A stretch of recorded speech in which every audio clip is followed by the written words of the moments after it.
अस्सलाम वालेकुम व्यूअर्स, मैं हूं समीना पाशा। उम्मीद है आप लोग खैरियत से होंगे। व्यूअर्स, कुछ अहम खबरें और अपडेट्स लेकर इस व्लॉग में आपके सामने हाजिर हैं जनाब।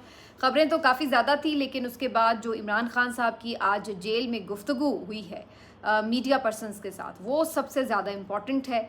और आज बड़ी क्लैरिटी आई है बहुत सारे मामलात के हवाले से। तो सबसे पहले तो आज इमरान खान साहब की गुफ्तगू के बारे में ही आपको अपडेट करूँगी। इसके साथ साथ जनाब ये जो कुछ अहम मामलात चल रहे हैं जुडिशरी से जुड़े हुए, किस तरह से मुख्तलिफ आज़ाद जजेस को अंडर प्रेशर लाने के लिए कोशिशें की जा रही हैं, उसकी एक डिटेल आपके साथ शेयर करेंगे। इसके साथ साथ कुछ गुफ्तगू करेंगे कि फाइनली जलसे शुरू किए हैं पीटीआई ने। आज मानसरा में जलसा है, तो कल इस्लामाबाद में क्या इम्पैक्ट होगा इसका, इसके ऊपर भी बात करेंगे। कुछ दीगर अहम खबरें हैं वो आपके साथ शेयर करेंगे। आपसे रिक्वेस्ट है कि चैनल को सब्सक्राइब कर लें अगर अभी तक सब्सक्राइब नहीं किया। तो सबसे पहले जी इमरान खान साहब की बातें। खान साहब जी तगड़े हैं, मुकम्मल कमिटेड हैं जेल में, और कोई किसी हवाले से भी ज़रा सा भी उनके मौक़िफ़ में अगर कोई सोच रहा है कि रवैये में लचक आ जाएगी या वो कोई पीछे हट जाएंगे या टूट जाएंगे, तो ऐसी कोई सूरत नज़र नहीं आती है। इमरान खान साहब ने आज फिर कन्विंसिंगली ये कहा है कि अगरचे जेल बिल्कुल इस वक्त जो कमरा है उनका अवन की तरह हुआ है, बहुत शदीद गर्मी है, लेकिन मैं इसकी शिकायत नहीं करूँगा। और अगर कोई ये सोच रहा है कि मैं टूट जाऊँगा, मौक़िफ़ से पीछे हटूँगा, तो ऐसा भी कोई मामला नहीं है। तो बड़ा कैटेगोरिकली उन तमाम लोगों के लिए पैगाम है जो ये सोच रहे हैं कि शायद इस गर्मी में इस तरह से अंदर जेल में बंद रखकर उनको तोड़ा जा सकता है। तो वो उनका वाज़े जवाब इसके ऊपर आ चुका है, और उसके आगे जो उन्होंने गुफ्तगू की है उससे आपको मज़ीद भी अंदाज़ा हो जाएगा कि वो सिर्फ ये बात कहने के लिए नहीं कह रहे, ही मीन्स इट। अच्छा, इसमें जनाब आज दो तीन अहम चीज़ों के ऊपर सवाल जवाब जो हैं, पहले वो मैं आपको बता देती हूँ। इमरान खान साहब से जब ऑल पार्टीज़ कॉन्फ्रेंस से मुतल्लिक सवाल किया गया तो उन्होंने कहा कि अज़्म इस्तेहकाम पाकिस्तान के लिए एक अगर इनिशिएटिव है, और उसमें अगर हुकूमत हमें बुलाती है, शहबाज शरीफ इन्वाइट कर रहे हैं, जो कि खबर यही है कि ऑल पार्टीज़ कॉन्फ्रेंस मुल्क वापस जब आ जाएंगे तो बुलाई जाएगी। तो लगता यही है कि ज़ाहिर उसमें पीटीआई को भी किया जाएगा इनवाइट, और इस पर इमरान खान साहब का मौक़िफ़ सामने आ चुका है कि हमारी पार्टी इसमें शिरकत करेगी। और उनका कहना है कि चूँकि ये मुल्क के लिए, तो वहाँ पर हम अपना भरपूर इनपुट देंगे। अब उनकी राय इसमें क्या है वो बड़ी सबके सामने वाज़े है। वो समझते नहीं हैं कि किसी भी तरह ऑपरेशंस के ज़रिए, मुज़ाकरात के बजाय ऑपरेशंस के ज़रिए बात हल हो सकती है। वो एक उनका अपना मौक़िफ़ है पार्टी का, और वो उसके सामने ज़ाहिर बात भी करेंगे जब ऑल पार्टीज़ कॉन्फ्रेंस होगी। इसके साथ साथ एक और जो मामला उनके सामने रखा गया पार्टी के अंदर अंदरूनी इख्तलाफात के हवाले से, तो इसके ऊपर भी उन्होंने कैटेगोरिकली कहा है कि मैं कई दफ़ा अपने तमाम लड़कों को और लीडर्स को ये कह चुका हूँ कि कोई एक दूसरे के ख़िलाफ़ बयानबाजी ना करे, बातचीत इस तरह से नहीं होनी चाहिए, ओपन बाहर पब्लिक में एक दूसरे पर तनकीद नहीं होनी चाहिए, और पार्टी डिसिप्लिन की खिलाफ वर्जी कोई भी ना करे। बाकी ये सब लोग मेरे साथ कमिटेड हैं, और अगर आज भी कोई ये समझता है कि उसे पार्टी छोड़ के जाना है तो वो जा सकता है, कोई ऐसी पाबंदी नहीं है। जिसको जाना है वो जाए बिल्कुल। लोग पहले ही देख चुके हैं कि इब्नुल वक्त लोगों का क्या हाल हो चुका है। जिन्होंने वक्त से सिर्फ फ़ायदा उठाने की कोशिश की, मफाद परस्ती की, उनको लोगों ने किस तरह से मुस्तरद किया है 8 फरवरी के इलेक्शन में, वो सब देख चुके हैं। तो अब वो टाइम गुजर चुका है कि जहाँ पर आप ये सोचते थे कि आप अपनी ज़ाती सियासत जो है वो कर सकते हैं ज़ाती मफाद की बिना पर, तो यहाँ पर अब लोग नज़रियाती तौर पर कितने क्लियर हो चुके हैं, इसका इजहार वो बार बार कर रहे हैं। तो खान साहब ने उसी तरफ इशारा भी किया कि अगर फिर भी कोई जाना चाहता है तो वो उसकी चॉइस है, वो जा सकता है। बाकी उन्होंने कहा कि मर जाऊंगा, वक्त के यजीद की ग़ुलामी कबूल नहीं करूंगा। और साथ ही वो कुछ शिकवा करते नज़र आए इस बात के ऊपर कि जो इंटेलिजेंस एजेंसीज़ हैं वो मुसलसल उनकी निगरानी इस तरीके से कर रही हैं कि लोगों को मुलाकात में भी रुकावट है। और कल के वाक़े के हवाले से भी वो काफ़ी खफा नज़र आए कि उनकी पार्टी के लोग बाहर इंतज़ार करते रहे, वो अंदर इंतज़ार करते रहे, लेकिन उन्हें मिलने नहीं दिया गया। तो उन्होंने कहा कि अगर ये रवैया, ये बहुत बड़ी खबर है आज की, इमरान खान साहब ने कहा कि अगर एजेंसियों की मुदाखलत जेल के अंदर बंद ना हुई तो वो सोच रहे हैं कि इस मामले के ऊपर भूख हड़ताल कर दें, और इस सिलसिले में वो अपने वकला से भी मुशावरत कर रहे हैं। तो ये बहुत बड़ी खबर है कि इमरान खान साहब हंगर स्ट्राइक पर जा सकते हैं अगर उनका ये कहना है कि जेल के अंदर एजेंसियों की मुदाखलत बंद ना हुई, अगर हमारे साथ इसी तरह का रवैया रखा गया तो फिर वो ये कदम भी उठाने पर मजबूर हो जाएंगे। तो ये बहुत बड़ी खबर है, और ये इतनी आसान खबर नहीं है। अगर इमरान खान साहब ऐसा कोई स्टेप लेते हैं तो आप याद रखिए कि अब इमरान खान साहब का जो ये सारा मामला है, जिस तरह से उनके साथ किया गया है, जो इंतकामी कार्रवाई, वो अब सारी एक वर्ल्ड वाइड ख़बर है, इंटरनेशनली इसको मॉनिटर किया जा रहा है। तो ये इतनी आसान बात नहीं है कि इमरान खान साहब हंगर स्ट्राइक पर चले जाएंगे और ये हुकूमत को कोई फ़र्क नहीं पड़ेगा। तो ये अच्छी खासी बड़ी धमकी है खान साहब की तरफ से।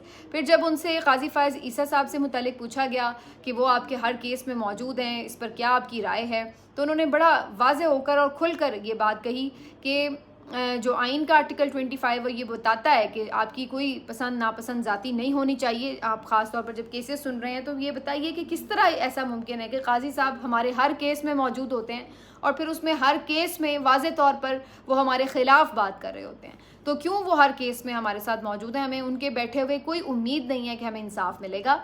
और उन्होंने कहा कि अब बिल्कुल उनको हमारे केसेस से अलग हो जाना चाहिए। मेरा ख्याल है ये वाज़े अब हिकमत अमली आ चुकी है सामने तमाम वकला टीम के लिए। मैं कल भी रऊफ़ हसन साहब को ये सुन रही थी कहते हुए कि जी हमारी सियासी हिकमत अमली ये है कि हमने उन पर तनकीद करनी है, लेकिन कानूनी हिकमत अमली ये है कि हमने उन पर जाके अदम एतमाद नहीं करना। तो ये बहुत ही एक अजीबो गरीब किस्म का स्टेटमेंट है कि भाई या आप एक बंदे के ऊपर एतमाद करते हैं या नहीं करते। ये क्या आप अजीबो गरीब हमें कहानी सुना रहे हैं? तो इसका जवाब आज खुद खान साहब ने दे दिया है। मेरा ख्याल है कि अब उनकी कानूनी टीम के पास भी कोई जवाब बाकी नहीं रहेगा। वो तमाम वकला जो इस बात के लिए समझते थे कि मुनासिब नहीं है कि काजी साहब के ऊपर एतराज़ किया जाए, तो अब तो जो आपकी क्लाइंट हैं मेन, उनकी तरफ से जब खुद ही ये कह दिया गया है कि वो एतमाद नहीं करते, तो फिर मेरा ख्याल है कि अब इस चीज़ को वकला को उठाना पड़ेगा और वो अदालत में अब इस चीज़ के ऊपर बाकायदा लीगली ऑब्जेक्शन करने की पोजीशन में हैं कि वो इसके ऊपर ऑब्जेक्शन करें कि क्यों काजी साहब हर केस में बैठकर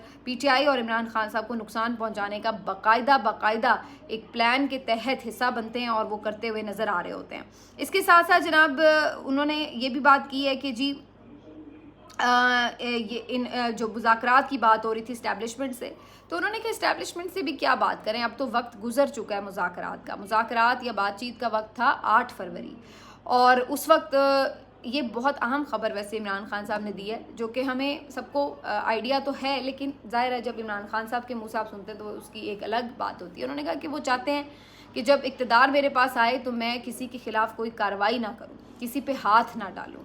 तो ये उनकी तरफ से एक डिमांड जो थी वो रखी गई थी। तो इसका मतलब ये है, अगर इसको डॉट्स को हम कनेक्ट करें, कि जब 8 फरवरी के रिज़ल्ट आ रहे थे तो उस वक्त इमरान खान साहब से मैसेजिंग की जा रही थी और उनको ये पैगाम पहुंचाया जा रहा था कि जिस तरह का रिज़ल्ट है, अगर आप गवर्नमेंट बनाना चाहते हैं तो हम पीछे हट जाते हैं, लेकिन फिर ये गारंटी देनी पड़ेगी कि आप हमारे ख़िलाफ़ कोई कार्रवाई नहीं करेंगे। और बज़ाहिर इमरान खान साहब ने इसके लिए कोई अपनी तरफ से कॉन्सेंट नहीं दिया, जिसकी वजह से फिर बात ज़्यादा आगे ना बढ़ी हो। तो ये बिल्कुल इस बात का कभी इम्कान है कि इमरान खान साहब को ये बात बार बार की जा रही है। और इसमें कोई ऐसी अचंभे वाली बात इसलिए भी नहीं है क्योंकि ये बाहर भी आप हुकूमत के मुंह से भी ये बात सुनते रहते हैं कि अगर इमरान खान बाहर आ गया तो फिर हमारा क्या होगा, हम जेलों में होंगे। और इस्टेब्लिशमेंट के हलकों में भी जो उनके करीबी सहाफ़ी हैं वो भी ये बातें करते नज़र आते हैं कि अगर इमरान खान आ गया तो वो तो सब कुछ उल्टा पुल्टा के रख देगा और पता नहीं लोगों को क्या सलूक करेगा, उनके साथ कोई लटका देगा, ये हो वो हो। तो ये बहुत सारी एक खौफ भी इन्होंने पैदा किए हुए हैं। वैसे जो बहुत सारे लोग हैं, भाई अगर किसी ने कुछ किया है तो उसको तो ज़रूर कटहरे में खड़ा होना चाहिए। और मेरा ख्याल है इमरान खान साहब के अपने जो वोटर सपोर्टर हैं वो भी इस बात पे इमरान खान के ऊपर प्रेशर बढ़ाएंगे कि आप किसी को जिसने भी आइन और क़ानून की खिलाफ वर्जियाँ की हैं, लोगों के बुनियादी इंसानी हुकूक पामाल किए हैं, उनको आप माफ़ नहीं कर सकते। जो ज़ाती किसी कैपेसिटी में आपने किसी को माफ़ करना है वो आपकी मर्ज़ी है, लेकिन जो आइन और क़ानून के साथ खिलवाड़ हुआ है उसको किसी सूरत माफ़ नहीं किया जाएगा। और अगर हमने हमेशा इसी तरह रविश रखी कि जी पिछली बात को भुला के आगे चले जाओ, माफ़ कर दो, किसी को कटहरे में ना खड़ा किया, तो ये सिलसिला कभी रुकेगा ही नहीं। हर आने वाला शख्स यही सोचेगा कि जनाब पिछले का कौन सा किसी ने कुछ बिगाड़ लिया था, तो वो उससे एक कदम आगे बढ़ के जुल्म करेगा। तो इसलिए ये ज़रूरी है, इस जुल्म को अगर रोकना है आइंदा के लिए, मुस्तकबिल के लिए, तो उसके लिए ज़रूरी ये है कि कटहरों में खड़ा होना चाहिए उन तमाम लोगों का जो इस सारे जुल्म सितम का हिस्सा बने हैं और इसके आलाकार बने हैं।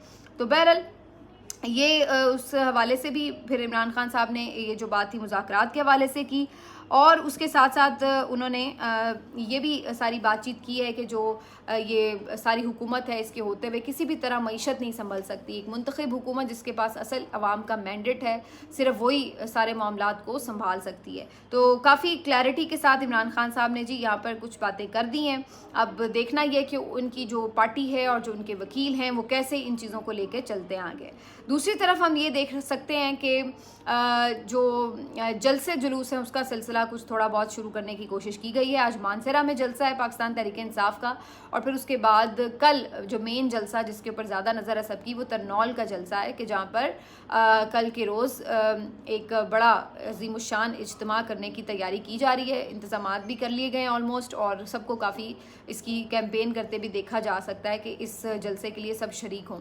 मेरा अंदाज़ा ये है कि ये एक अच्छा बड़ा जलसा होगा, और अगर ये एक अच्छा बड़ा जलसा हुआ, एक बड़ा एक ज़रूरत से ज़्यादा बड़ा क्राउड अगर जमा करने में पाकिस्तान तहरीक-ए-इंसाफ कामयाब हो जाती है, तो ये फिर एक बाकायदा आप समझ लें कि मूवमेंट का आगाज़ भी हो सकता है और हुकूमत इससे अंडर प्रेशर भी आ सकती है। लेकिन अगर ये एक नॉर्मल सा जलसा हुआ तो फिर उसके बाद ये जो एक जलसा है एक आम जलसे की तरह होगा और गुजर जाएगा, उसका कोई ख़ास इम्पैक्ट नहीं होगा। लेकिन अगर ये ज़रूरत से ज़्यादा एक क्राउड इकट्ठा हो जाता है तो फिर ये हुकूमत के लिए यकीनी तौर पर एक परेशान कुन सूरत हाल बन सकती है, क्योंकि पहले ही लोग जिस तरह से बिजली के बिलों और महंगाई से परेशान हैं, उसके बाद अगर पीटीआई भी अपनी मूवमेंट खड़ी करती है और उसमें अवामी इशूज़ को भी टच करती है, बुनियादी इंसानी हकूक़ की खिलाफ वर्जियों की बात करती है, इमरान खान साहब की रिहाई की बात करती है, तो यकीनी तौर पर जो पब्लिक सेंटिमेंट है वो तो पहले ही वहाँ खड़े हुए हैं। लोग इस बात को भूले नहीं हैं कि आपने 8 फरवरी को क्या किया उनके साथ। तो ये सारी चीज़ें फिर अपनी जगह आपको दोबारा से लाइव होती हुई नज़र आ रही होंगी। काफ़ी इंपॉर्टेंट हो जाएगा ये सारा कल का जो जलसा है। देखते हैं कि इसके ऊपर क्या रिएक्ट करती है आवाम, और वाकई लोग जमा होते हैं इमरान खान के बगैर भी या नहीं। अब आ जाते हैं जी इस बात के ऊपर कि क्या हो रहा है जनाब जजेस के ख़िलाफ़ जो इंडिपेंडेंट बात करने की कोशिश करते हैं। आप देख लीजिए चुन चुन के वो तमाम जज साहिबान जो कि आज़ाद फ़ैसले कर रहे हैं, जो अदलिया की आज़ादी की बात कर रहे हैं, जो इस हुकूमत इस पूरे स्टेटस को और रजीम के ख़िलाफ़ अगर कोई भी फ़ैसला दे रहे हैं तो उन जजेस को चुन चुन के निशाना बनाया जा रहा है। पहले आपने देखा कि जिस तरीके से जस्टिस इजाजुल हसन और जस्टिस मज़ाहिर अकबर नकवी साहब के साथ रेफरेंसेस आए और उनको हाथ धोने पड़े अपनी जजी से, उसके बाद फिर हमने देखा इस्लामाबाद हाई कोर्ट के जजेस को टारगेट किया गया और उसमें ख़ास तौर पर जस्टिस मोहसिन अख्तर कियानी साहब के ख़िलाफ़ शिकायत आ गई। फिर जस्टिस बाबर सत्तार साहब को जिस तरह से स्कैंडलाइज किया गया, और उसके बाद अब लेटेस्ट इसमें हमने 2 और इजाफे देखे हैं। एक तो जस्टिस शहजाद मलिक ख़ान साहब जो कि आपको पता है लाहौर हाई कोर्ट के चीफ जस्टिस थे, वो भी बहुत खटक रहे थे।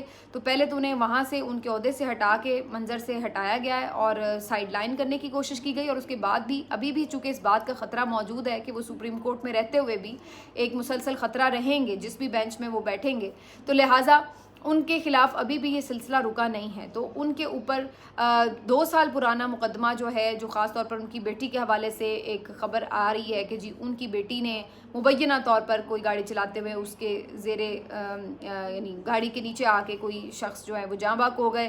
तो उनके लवाहिकीन अचानक से 2 साल बाद एकदम एक्टिव हो गए हैं। तो ये क्या सबको नज़र नहीं आ रहा कि अचानक 2 साल बाद ही लवाहिकीन क्यों उस वक्त एक्टिव हुए जब जस्टिस साहब ने फ़ैसले जो थे वो कुछ हुकूमत के ख़िलाफ़ करने शुरू कर दिए थे। तो ये समझते हैं कि लोग पागल हैं, बेवकूफ़ हैं, कि उनको समझ नहीं आ रही कि ये क्या हो रहा है। अचानक से वो जनाब कल निकल के सुप्रीम कोर्ट के सामने भी पहुंच जाते हैं, वहाँ एहतजाज भी करने शुरू हो जाते हैं लवाहिकीन। फिर अचानक से आज आईजी जो पुलिस हैं वो जाके इस्लामाबाद हाई कोर्ट में बयान भी दे रहे हैं कि वो बड़ा मुकदमे की तफ्तीश के करीब ख़त्म होने के करीब पहुँच चुके हैं, सारी चीज़ें मिल गई हैं, CCTV फुटेज भी मिल गई है, ये भी हो गया वो हो गया। देखिए यहाँ किसी को बचाने का मकसद नहीं है। बात यह कि अगर किसी भी जज या जर्नैल की साहबजादी से या साहबजादे से कोई जुर्म सरजद हुआ है तो उसको सज़ा मिलनी चाहिए, इस पे तो कोई दो राय नहीं हो सकती। लेकिन जिस तरह से इवेंट्स टेक प्लेस करते हैं वो सब चीज़ें आपके सारे मामलात को खोल कर रख देती हैं कि उसके पीछे बदनीयती है और साजिश है। क्यों 2 साल के अंदर कभी हमने ये गुफ्तगू ही नहीं सुनी थी, कभी ये बात ही नहीं सुनी थी, अचानक से अब कैसे हमें पता चला कि जी वो चीफ जस्टिस साहब की साहबजादी थी। और अगर ऐसा ही है तो हमने चंद दिन पहले सेव गज़ा धरने में भी देखा था, एक जर्नैल के बेटे ने जिस तरह से दो मुजाहिरीन को चल डाले थे अपनी कार के नीचे, तो फिर वो मामला कहाँ है, उसके बारे में भी अपडेट दीजिए कि क्या उस हवाले से भी कोई पेशरफ्त हो रही है या नहीं हो रही है।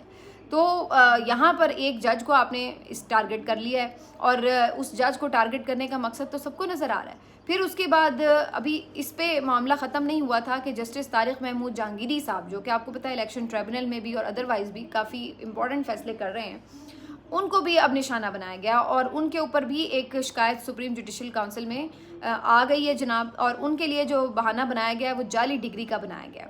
अब मैं इसको बहाना इसलिए कह रही हूँ क्योंकि जिस अंदाज से, देखिए जैसे मैं वही कह रही हूँ ना, आप एक पूरा पूरा आप यानी डॉट्स कनेक्ट करें कि कैसे एक एक करके हर वो जज ही प्रॉब्लमेटिक निकल रहा है जो कि इस रजीम के लिए प्रॉब्लमेटिक है।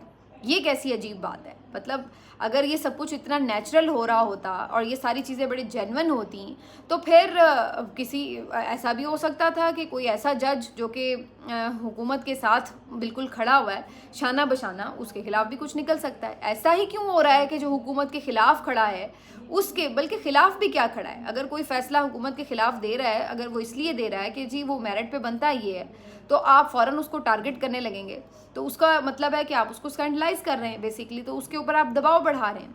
तो ये सारा मामला, यही 6 जज साहिबान जिन्होंने ख़त लिखे थे, तो एक एक करके उन्हीं तमाम 6 जज साहिबान के ऊपर जो है नए नए रेफरेंसेस दायर किए जा रहे हैं। किसी को किसी बहाने और किसी को किसी और बहाने टारगेट किया जा रहा है। मकसद यही है कि इन लोगों को भी चुप करवाया जा सके या मंजर से हटाया जा सके, और जो बाकी लोग अभी चुप भी हैं वो भी ना कहीं खड़े हो जाएं, तो उनको भी मैसेज चला जाए कि जो भी इस पूरे स्टेटस को के ख़िलाफ़ अगर कोई बात करने की सोच रहा है और अदलिया की आज़ादी की बात सोच रहा है तो वो सोचे भी ना, और उसको पहले ही आप मैसेज दे दें कि भाई आपके साथ भी फिर यही प्रॉब्लम्स शुरू हो जाएंगे। तो ये है सारी बेसिक कहानी। इसको समझिए कि किस तरह से अदलिया को टारगेट किया जा रहा है। मेरा ख्याल है अब ये PTI, इमरान खान या अवाम की अगर हम बात ना भी फ़िलहाल करें, एक तरफ भी सारी सूरत हाल को रख दें, तो ये इस वक्त अदलिया की अपनी आज़ादी के लिए खड़े होने की जंग है कि आपने ये ख़ुद देखना है कि आप अपने साथी जजों को इसी तरह निशाना बनते देखेंगे या फिर आप इस सारे रजीम के ख़िलाफ़, इस पूरी अथॉरिटेटिव हुकूमत के ख़िलाफ़, और ख़ास तौर पर जिसका सरबरा, जो आपका अपना सरबरा है, वो भी उनके साथ मिला हुआ है, तो आप उसका साथ देंगे इस मौके पर। ये सवाल मंसूर अली शाह साहब के लिए भी है जो हर मौके पे काजी साहब को रेस्क्यू कर रहे हैं।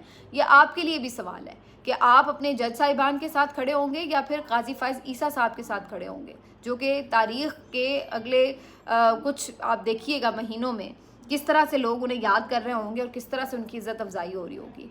तो आप उनके साथ खड़े होकर अपने मुंह पे कालक मलवाना चाहते हैं या फिर आप अपने जज साहिबान के साथ खड़े होकर, अपने इदारे के साथ खड़े होकर उसको सरबुलंद करना चाहते हैं।